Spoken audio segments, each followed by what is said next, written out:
মানুষকে খাওয়াবেন, মানুষকে কি করবেন? খাওয়ানোর চেয়ে ভালো নফল ইবাদত আছে? কিয়ামতের দিন আল্লাহ তাআলা বলবে, হে বনি আদম, আমি তোমার কাছে খাবার চাইছিলাম, তুমি আমারে খাবার দাও নাই। বনি আদম বলবে, আল্লাহ, আপনি যদি খাবার চাইতেন খাবারের বস্তা নিয়ে যাইতাম।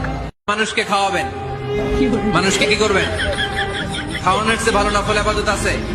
কিয়ামতের দিন আল্লাহ তাআলা বলবে, হে বনি আদম, আমি তোমার কাছে খাবার চাইছিলাম, তুমি আমারে খাবার দাও নাই।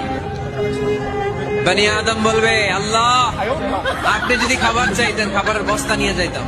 মানুষকে খাওয়াবেন, মানুষকে কি করবেন? খাওয়ানোর চেয়ে ভালো নফল ইবাদত আছে? কিয়ামতের দিন আল্লাহ তাআলা বলবে, হে বনি আদম, আমি তোমার কাছে খাবার চাইছিলাম, তুমি আমারে খাবার দাও নাই। বনি আদম বলবে, আল্লাহ, আপনি যদি খাবার চাইতেন খাবারের বস্তা নিয়ে যাইতাম। মানুষকে খাওয়াবেন,